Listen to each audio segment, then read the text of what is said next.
Hello students, today's lecture I will solving first practical problem on the fifth topic reconstitution of partnership under the date of partner. Problem: Rekha, Menka, Mukta are were partners in a business sharing profits and losses in the ratio of 2:1:1 respectively. या प्रॉब्लेममध्ये आपल्याला तीन partner सांगितलेले आहेत, रेखा, मेनका आणि Mukta.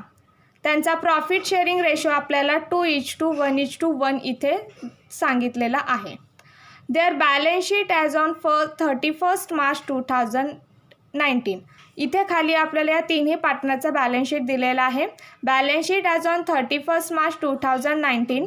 Liability side capital account Rekha 60,000, Menaka 70,000, Mukta 34,000, creditors 18,000, bills payable 2,000 and general reserve 16,000. Asset side plant and machinery 60,000, debtors 50,000, furniture 30,000 and bank 60,000. Balance sheet हे both side 2 लाखनी tally झालेला आहे. खाली ॲडजस्टमेंट बघूयात. Mukta dead on 1 July 2019. 1 जुलै 2019ला मुक्ताचा मृत्यू झाला म्हणून आपल्याला इथे सांगितलेलं आहे. First adjustment plant and machinery was to be revalued to ₹70,000 and RDD is to be created of ₹2,000. Second adjustment, the drawings of Mukta up to the date of her death amounted to ₹10,000. Third adjustment, charge interest on drawing ₹1,000. Fourth adjustment, her share of goodwill should be calculated at 3-year purchase of the profit for the last 4 years, which are first year 1,50,000, second year 1,30,000, third year 70,000 and fourth year 50,000. And last adjustment, the deceased partner share of profit up to the date to be calculated on the basis of average profit of last 2 years in bracket third year and fourth year. This is the last 2 years. Prepare profit and loss adjustment account, partners capital account, balance sheet of the continuing firm and give working note profit and goodwill. या प्रॉब्लेममध्ये आपल्याला profit and loss adjustment account prepare करायचं आहे. त्याप्रमाणे आपण अकाउंटचा format टाकलेला आहे. त्यानंतर पार्टनर्स कॅपिटल अकाउंट प्रिपेअर करायचं आहे. त्याप्रमाणे आपण इथे अकाउंट ते प्रिपेअर केलेलं आहे. त्यानंतर ना आपल्याला बॅलन्स शीट फर्मचं न्यू बॅलन्स शीट आपल्याला इथे तयार करायचं आहे. त्यामुळे balance sheet as on 1 July 2019 इथे आपण प्रिपेअर करून ठेवलेला आहे त्याचा फॉर्मॅट. आणि त्यानंतर ना या प्रॉब्लेममध्ये आपल्याला वर्किंग नोट लागणार आहेत बँक अकाउंट आणि गुडविल अकाउंटची. ती वर्किंग नोट आपण इथं प्रिपेअर करून ठेवलेली आहे. फर्स्ट ऑफ ऑल आपल्याला जे बॅलन्स शीटला लॅबिलिटी साईड आणि ॲसेट साईडला जे आयटम दिलेले आहेत त्याचा अगोदर आपण त्या अकाउंटला पोस्टिंग करून घेऊया. लॅबिलिटी साईडला आपल्याला कॅपिटल अकाउंट दिलेलं आहे. त्याचं पोस्टिंग आपण पार्टनर्स कॅपिटल अकाउंटच्या क्रेडिट साईडला करणार. By balance brought down. रेखाचं कॅपिटल किती आहे? 60,000 म्हणून रेखाच्या कॉलममध्ये घेतलं 60,000. त्यानंतर मेनकाचा आहे 70,000 आणि मुक्ताचा आहे 34,000. त्यानंतर नेक्स्ट आयटम दिलेला आहे क्रेडिटर्स आणि बिल्स पेबल. क्रेडिटर्स आणि बिल्स पेबल हे बॅलन्स शीटच्या लॅबिलिटी साईडला येणार. म्हणून बॅलन्स शीटच्या लॅबिलिटी साईडला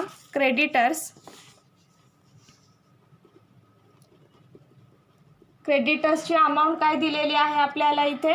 18,000. क्रेडिटर्स आपल्याला 18,000 दिलेले आहेत. त्याच्यावर काय ॲडजस्टमेंट नाही आहे म्हणून आपण डायरेक्ट आउटरला त्याची अमाऊंट घेणार आहोत 18,000.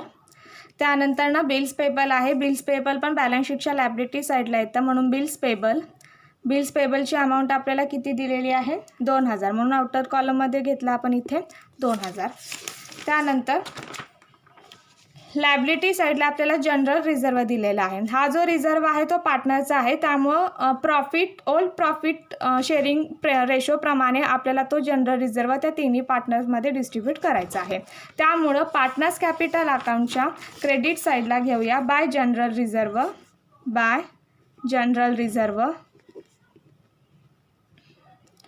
जनरल रिझर्व आपल्याला अमाऊंट किती दिलेली आहे? त्यांनी 16,000 दिलेली आहे. आणि आपल्याकडे ओल्ड प्रॉफिट शेअरिंग रेशो इथं किती आहे? 2:1:1. म्हणून इथे आपण रफ कॅल्क्युलेशन करूयात.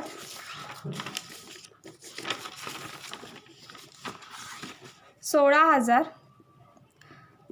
रेखाचा किती शेअर आहे? 2 + 1 + 1 4, म्हणून 16,000 × 2 डिवायडेड बाय 4 केल्यानंतरनं किती येणार हिचा शेअर? 8,000. त्यानंतर 16,000 मेनकाचा शेअर आहे 1/4, किती येणार? 4,000. आणि त्याचप्रमाणे मुक्ताचा पण शेअर आपला 1/4 आहे, म्हणून 16,000 × 1/4 म्हणजे मुक्ताचा देखील शेअर इथं किती येणार आहे? 4,000 येणार आहे. त्यामुळे जनरल रिझर्व्हला रेखाचा शेअर आपण किती काढलेला आहे? 8,000. त्यानंतर मेनकाचा आहे 4,000 आणि मुक्ताचा पण आहे 4,000. त्यानंतरनं ॲसेट साईडला आपल्याला प्लांट अँड मशिनरी दिलेला आहे 60,000. मग बॅलन्स शीटच्या ॲसेट साईडला घेऊया आपण प्लांट अँड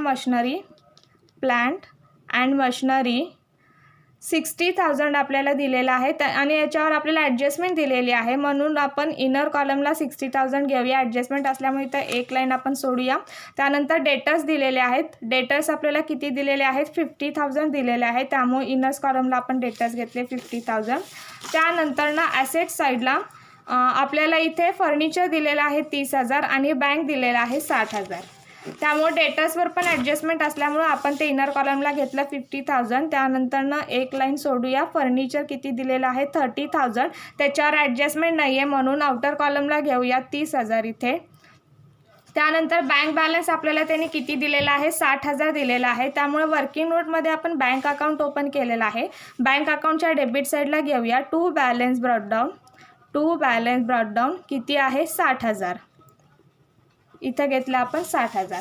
म्हणजे अशा प्रकारे बॅलन्स शीटला लायबिलिटी साईड आणि ॲसेट साईडला आपल्याला जे आयटम दिले होते त्याचा अगोदर आपण त्या अकाउंटला पोस्टिंग करून घेतलेलं आहे. आता आपण इथे फर्स्ट ॲडजस्टमेंट बघूयात. Plant and machinery was to be revalued to ₹70,000. म्हणजे प्लांट अँड मशिनरीची रिव्हॅल्यू आपल्याला किती दिलेली आहे? 70,000 आणि ॲक्च्युअल बॅलन्स शीटमध्ये त्याची व्हॅल्यू किती होती? 60,000. म्हणजे 60,000ची व्हॅल्यू 70,000 झाली. म्हणजे ॲसेटची किंमत ही वाढली. किंमत वाढली म्हणजे आपल्याला फायदा झाला, म्हणून बॅलन्स शीटला प्लांट अँड मशिनरी इनर कॉलमला आपण 60,000 घेतलेलं आहे. तिथे व्हॅल्यू वाढली म्हणून तिथे आपण इनर कॉलमला घेणार ॲड ॲप्रिसिएशन. कितीने व्हॅल्यू इन्क्रीज झालेली आहे? 10,000ने, म्हणून इथे 10,000 घेतलं. 60,000 + 10,000 आउटर कॉलमला घेणार आपण 70,000. आता ॲसेटची किंमत वाढली म्हणजे आपला फायदा झाला, म्हणून प्रॉफिट अँड लॉस ॲडजस्टमेंट अकाउंटच्या क्रेडिट साईडला by plant and machinery account. Plant and machinery account कितीने इन्क्रीज झालेली आहे? 10,000ने, म्हणून आपण इथे घेतलं 10,000. त्याचप्रमाणे फर्स्ट ॲडजस्टमेंटमध्ये आपल्याला पुढे RDD is to be created of ₹2,000. RDD किती क्रिएटेड आहे म्हणून सांगितलेलं आहे? 2,000. त्यामुळे आपण हे RDD डेटरमधून लेस करत असतो, म्हणून बॅलन्स शीटला आपण जे डेटर्स इनर कॉलममध्ये घेतलेलं आहे 50,000, त्यामधून आपल्याला लेस RDD करायची आहे किती? 2,000. 50,000 मधून 2,000 गेले. आउटर कॉलमला किती आहे ना? 48,000. आपली डेटर्सची किंमत ही कमी झाली, म्हणजे एक प्रकारे आपल्या ॲसेटची किंमत ही कमी झाल्यासारखी आहे. त्यामुळे आपल्याला लॉस झाला, म्हणून प्रॉफिट अँड लॉस ॲडजस्टमेंट अकाउंटच्या डेबिट साईडला टू RDD अकाउंट घेणार आपण. टू RDD अकाउंट किती? 2,000. त्यानंतरनं पुढे आपल्याला इथे सेकंड ॲडजस्टमेंट दिलेली आहे. सेकंड ॲडजस्टमेंट आपल्याला काय दिलेली आहे?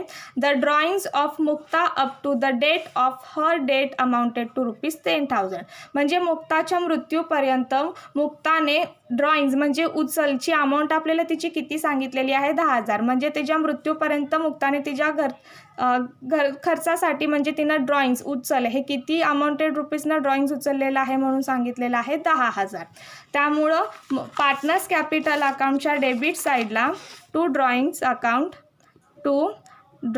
अकाउंट मुक्तानं ड्रॉइंग्स घेतलेला आहे किती? 10,000. म्हणून मुक्ताच्या कॉलममध्ये आपण घेतलं 10,000. आता मुक्तानं फर्ममधून 10,000 रुपये ड्रॉइंग्स म्हणून विड्रॉ केलेले आहेत की ज्यामुळं आपल्या फर्ममधले पैसे कमी होणार, म्हणून बँक अकाउंटच्या क्रेडिट साईडला आपण घेणार बाय मुक्ताज अकाउंट 10,000. त्यानंतर नेक्स्ट आपल्याला थर्ड ॲडजस्टमेंट इथं दिलेली आहे. Charge interest on drawings ₹1000.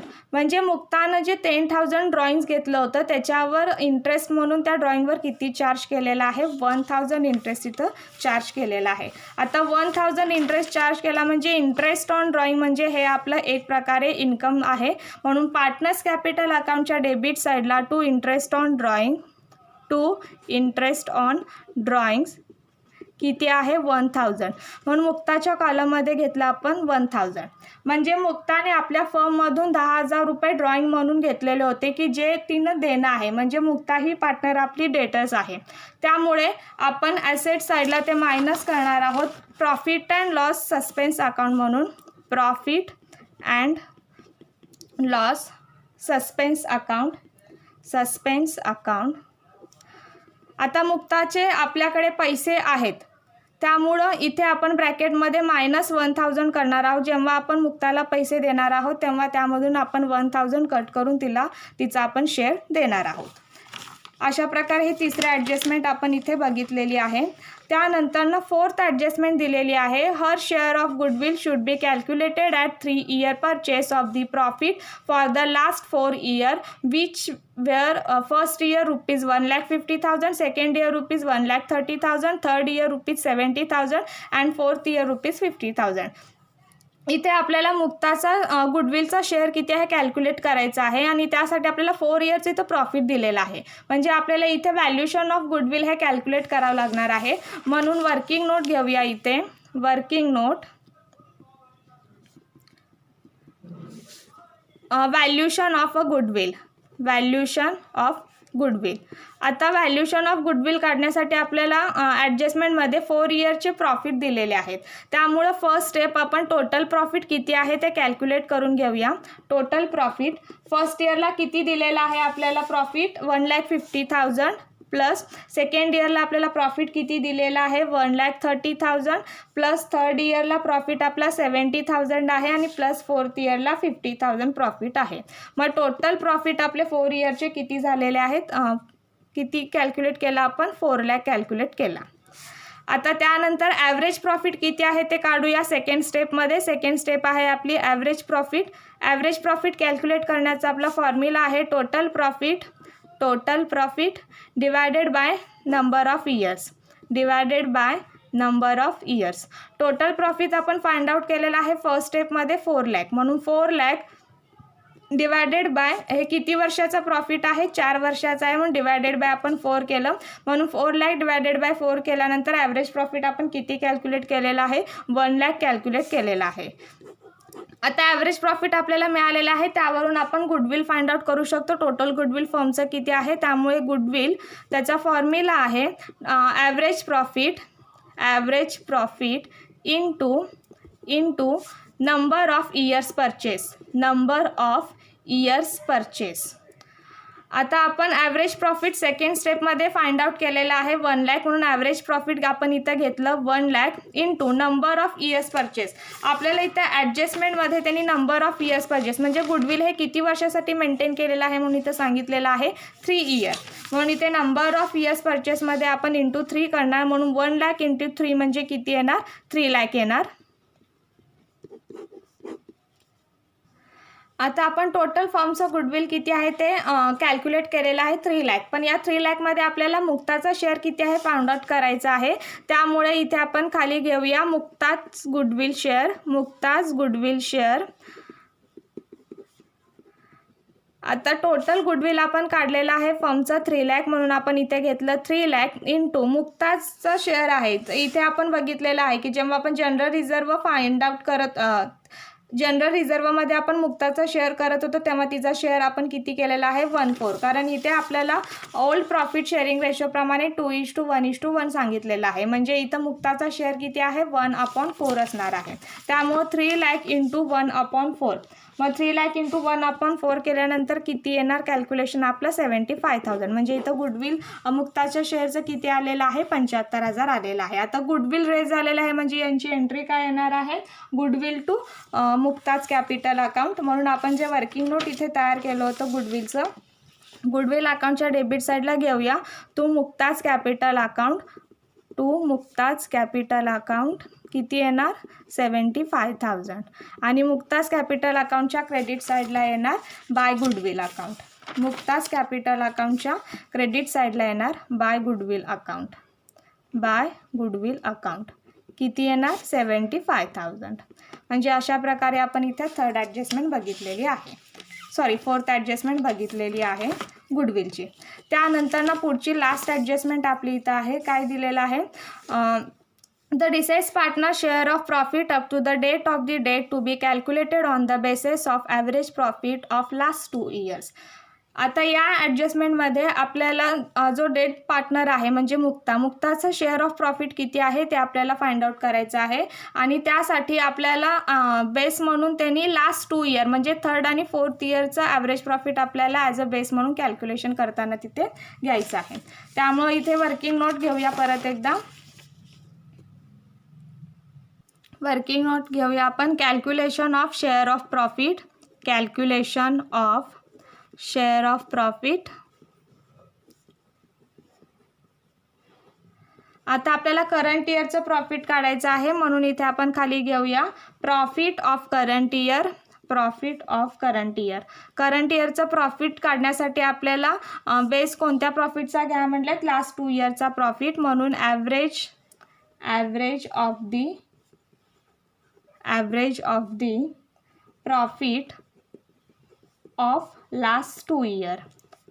आता लास्ट 2 year म्हणजे थर्ड इयर आणि फोर्थ इयरचं जर आपण प्रॉफिट बघितलं तर आपल्याला किती दिलेलं होतं गुडविलचं. थर्ड आणि फोर्थ इयरचं आपण गुडविलची जी वर्किंग नोट बघितली त्यामध्ये थर्ड इयरचं प्रॉफिट होतं आपलं 70,000 आणि फोर्थ इयरचं प्रॉफिट होतं आपलं 50,000. मग 70,000 प्लस 50,000 किती आलं 1,20,000 आलं. आता 1,20,000 डिवायडेड बाय हे 2 yearचं प्रॉफिट आहे म्हणून आपण डिवायडेड बाय 2 केलं म्हणून 1,20,000 डिवायडेड बाय 2 किती आलं 60,000. म्हणजे करंट इयरचं प्रॉफिट हे किती आलं 60,000 आलं. आता यामध्ये मुक्ताचं टाइम ड्युरेशन किती आहे हे पण आपल्याला इथं बघायचं आहे म्हणून profit for proportionate period from 1st April 2019 to 1st July 2019. म्हणजे मुक्तानं किती महिने काम केलेलं आहे 3 महिने काम केलेलं आहे. त्यामुळे करंट इयर प्रॉफिट आपण 60,000 इथं फाइंड आउट केलेलं आहे म्हणून 60,000 इंटू मुक्ताचा शेअर आपण 1/4 काढलेला आहे 1/4 इंटू 3 मंथ तिनं काम केलेलं आहे म्हणून इंटू 3/12 केलं. त्यामुळे 60,000 इंटू 1/4 इंटू 3/12 केलं तर तिचं आपण प्रॉफिट शेअर किती काढलेलं आहे 3,750 म्हणजे 3,750 आपण तिचा शेअर ऑफ प्रॉफिट इथे काढलेला आहे. म्हणजे हे 3,750 ही जी अमाऊंट आहे हे फर्म मुक्ताला देणं लागती म्हणून पार्टनर्स कॅपिटल अकाउंटच्या क्रेडिट साईडला म्हणजे मुक्ता ही पार्टनर आपली क्रेडिटर झाली म्हणून पार्टनर्स कॅपिटल अकाउंटच्या क्रेडिट साईडला by profit and suspense account किती आहे 3,750 म्हणून मुक्ताच्या कॉलममध्ये घेतलं 3,750. आता ॲसेट साईडला आपण जे profit and loss suspense account केलं होतं त्यातलं आपण 1,000 हे मायनस केलेलं मग त्या 3,750 मधून आपण ते 1,000 मायनस करून ती अमाऊंट आपण मुक्ताला देणार आहोत. त्यामुळे 3,750 मधून 1,000 आपण लेस केले तर किती येणार 2,750 येणार म्हणून आउटर कॉलमला आपण घेतलं 2,750.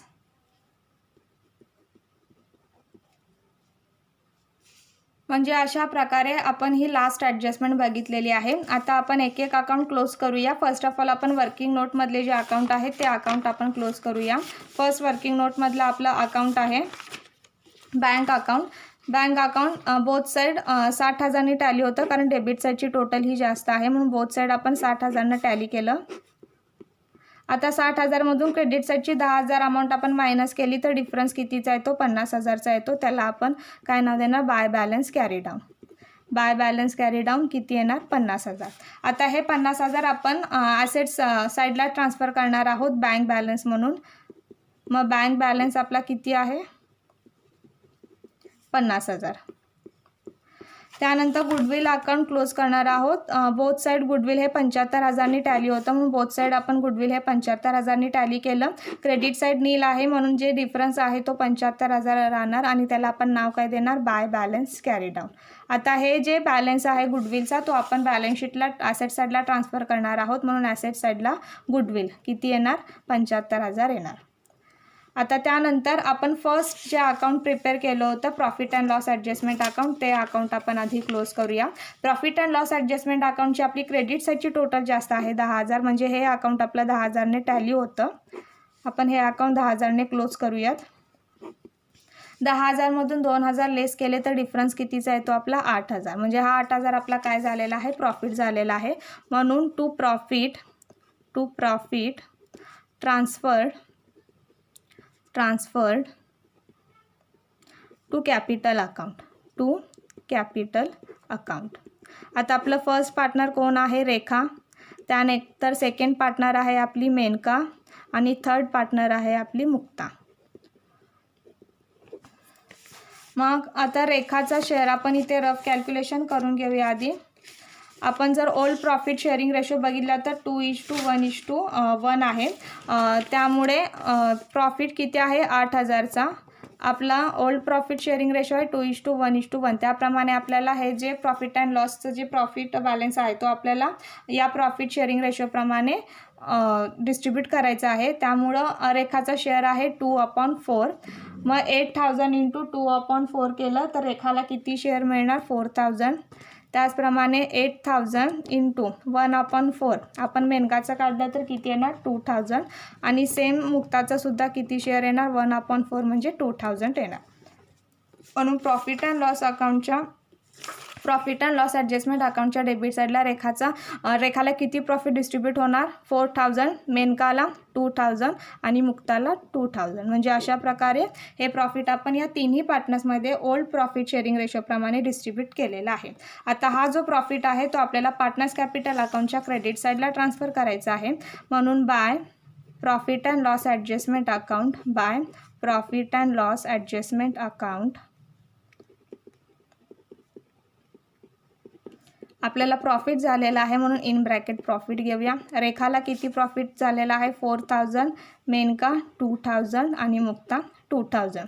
आता आपण पार्टनर्स कॅपिटल अकाउंट क्लोज करूया. त्यामुळे पार्टनर्स कॅपिटल अकाउंटची टोटल घेऊया. फर्स्ट ऑफ ऑल रेखाची क्रेडिट साईड टोटल जास्त आहे 60,000 प्लस 8,000 प्लस 4,000, तर टोटल किती येणार 72,000.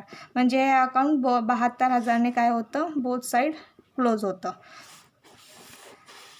आणि इथं रेखाचं डेबिट साईड बघितलं तर पूर्ण नील आहे, म्हणजे आहे तो डिफरन्स येणार किती 72,000. त्याला आपण काय नाव देणार टू बॅलन्स कॅरी डाऊन. त्यानंतर मेनकाचं 70,000 प्लस 4,000 प्लस 2,000 किती टोटल येणार 76,000. म्हणजे 76,000ने हे अकाउंट टॅली होतं आणि डिफरन्ससुद्धा तेवढ्याचंच येणार कारण डेबिट साईड ही नील आहे 76,000. त्यानंतर मुक्ताचं टोटल बघूया 34,000 प्लस 4,000 प्लस 75,000 प्लस 3,750 आणि प्लस 2,000 टोटल किती येणार 1,18,750. 1,18,750 म्हणजे हे अकाउंट आपलं 1,18,750नी टॅली होतं. आता 1,18,750मधून हे 11,000 आपण लेस केले तर डिफरन्स कितीचा येतो 1,07,750चा. त्याला आपण काय नाव देणार. आता हे जे 1,07,750 आहे हे जे डिफरन्स अमाऊंट आहे ही अमाऊंट मुक्ताला नाही मिळणार कारण मुक्ताचा मृत्यू झालेला आहे. त्यामुळे तिचे जे एक्झिक्युटर आहेत त्या एक्झिक्युटरला ती अमाऊंट मिळणार. म्हणून टू मुक्ताज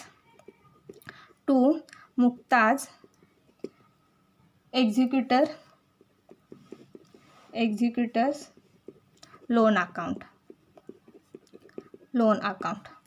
किती 1,07,750. आता हा जो बॅलन्स आहे तो आपल्याला बॅलन्स शीटला ट्रान्सफर करायचा आहे. म्हणून बॅलन्स शीटला लायबिलिटी साईडला कॅपिटल